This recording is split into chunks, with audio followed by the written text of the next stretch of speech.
A scrum is a method of restarting play in rugby that involves players packing closely together with their heads down and attempting to gain possession of the ball.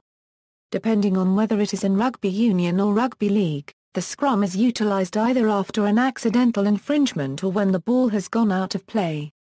Scrums occur more often, and are of greater importance, in Union than in League. Starting play from the line of scrimmage in gridiron football is derived from the scrum. In both sports, a scrum is formed by the players who are designated forwards binding together in 3 rows.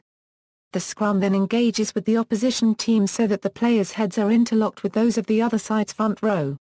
In Rugby Union, the initiation of the process is verbally coordinated by the referee who calls crouch, bind, set as of 2013. The scrum-half from the team that did not infringe then throws the ball into the tunnel created in the space between the 2 sets of front rowers' legs. Both teams may then try to compete for the ball by trying to hook the ball backwards with their feet. A key difference between the 2 sports is that in Rugby Union both sets of forwards try to push the opposition backwards whilst competing for the ball, and thus the team that did not throw the ball into the scrum have some chance of winning the possession. In practice, however, the team with the put-in usually keeps possession.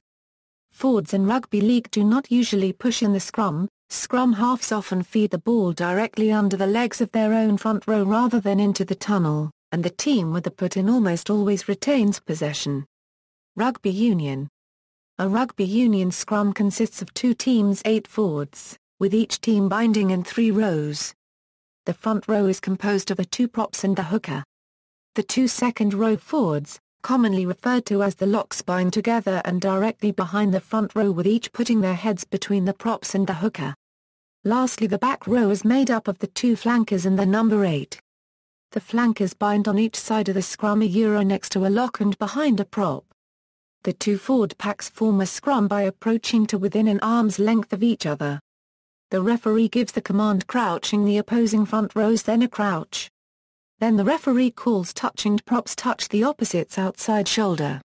The referee then issues the set command which indicates that the 2 packs may come together. When this happens, both front rows thrust forward with the tight head props' heads going between the opposing hooker and loose head prop. The props then bind by gripping the black or side of the opposing prop's jersey. The scrum half from the team that has possession then throws the ball in the gap formed between the 2 front rows. The 2 hookers then compete for possession by trying to hook the ball backwards with their feet, while the entire pack tries to push the opposing pack backwards.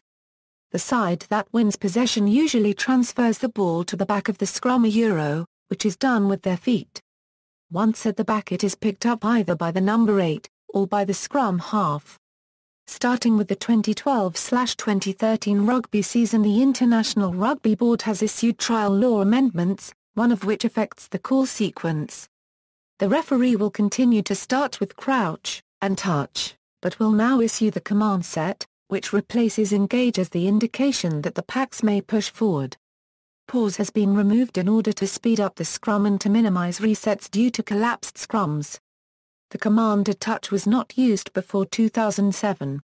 Instead, the referee called crouch and hold, at which time each pack crouched and held the position before the referee gave the command to engage. Starting in 2013-2014, touch has been replaced with bind. There are a large number of rules regarding the specifics of what can and cannot be done during a scrum. Front rowers must engage square on, rather than bore in on an angle. Front rowers are also banned from twisting their bodies, pulling opponents, or doing anything that might collapse the scrum. The back row must remain bound until the ball has left the scrum. For flankers, this means keeping one arm, up to the shoulder, in contact with the scrum. The scrum must be stable, stationary and parallel to the goal lines when they feed the ball. Otherwise, a free kick is awarded to the non-offending team. By strict letter of the law, the ball must be fed into the middle of the tunnel with its major axis parallel to the ground and touch line. However, this is becoming less strictly enforced, as the photo in this article illustrates. The ball must be thrown in quickly and in a single movement. This means that a feed cannot be faked. Once the ball has left the hands of the scrum half, the scrum has begun. Rugby sevens equals. Scrums in Rugby Union sevens consist only of what would be the front row in normal Rugby Union. They consist of 3 forwards on each side, plus a scrum-half to feed in the ball. Rugby League.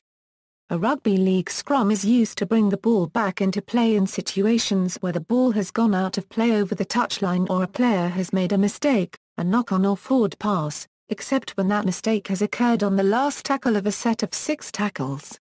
A scrum is also used in the rare event that the ball bursts or the referee interferes with the movement of the ball. The scrum consists of 6 players from each team in a 3-2-1 formation.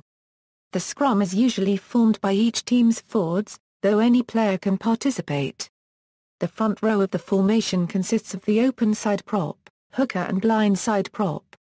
Behind the front row are the 2 second row forwards, and then the loose forward at the back. The 2 packs of forwards form a scrum before the ball is put into the scrum. The scrum half of the team that did not commit the forward pass, knock on or cause the ball to go out of play over the touchline puts the ball into the scrum through the tunnel formed by the front rows of each set of forwards meeting. An exception to this is when a team has made a 40-20 kick to touch. When the ball bursts or the referee interferes with the ball, the team that had possession at the time is the one to put the ball into the scrum. Both teams may attempt to secure the ball while it is in the scrum by hooking for it or by pushing their opponents off the ball. The ball can be brought back into open play by the scrum half retrieving it from the rear of the scrum or by the loose forward picking it up after detaching from the scrum. While restarting play, the scrum serves to keep the forwards in one area of the field for a time, thus creating more space for back play and special plays, an advantage to the side that wins the scrum. It is now uncommon for the team not awarded the scrum feed to win possession against the feed. Prior to 1983, the loose forward would often stand outside of the scrum, leaving a 5-man scrum. In an effort to provide more space for backline play, scrum rules were changed so that in normal circumstances loose forwards must always bind into the scrum. However, if a player is sent off, 5-man scrums may occur.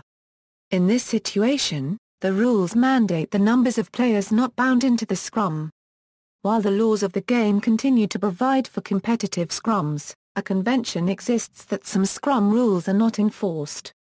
During the 1970s, scrum penalties for feeding the ball into the legs of the second row, packs moving off the mark, or collapsing the scrum were seen as a major factor behind falling attendances.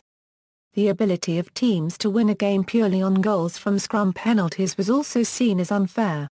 In an effort to reverse falling attendances and improve the game's finances, changes to rules and their enforcement were made. The number of scrums was reduced with the introduction of the handover after a team has used a set of 6 tackles. The differential penalty, one which cannot be kicked at goal, was brought in for offences at scrums, and referees ceased enforcing some rules regarding feeding the ball into scrum. Aided by this change, it is common for professional teams not to fully contest scrums, according to their choice of tactics. See also, Scrum Machine, Rugby League Gameplay, Rugby Union Gameplay. References. External links, BBC Sports Academy, The Scrum bbc.co.uk. Retrieved July 19, 2007. New scrummaging law takes force bbc.co.uk. January 1, 2007. Retrieved July 19, 2007. Fenton, Ben. Is this the final collapse for the rugby scrum? Retrieved May 16, 2011. Forming a Scrum bbc.co.uk. September 14, 2005. Retrieved July 19, 2007. The Laws of Scrummaging bbc.co.uk. September 14, 2005. Retrieved July 19, 2007. Scrum Law Changes IB.com. December 6, 2006. Archived from the original on June 23, 2007. Retrieved July 19, 2007. Law 20, scrum-rugby.com. January 22, 2007. Retrieved July 19, 2007. Croatian, Rugby Rajika Najveai Rugby Skup Nas Vijetu, October 14, 2007.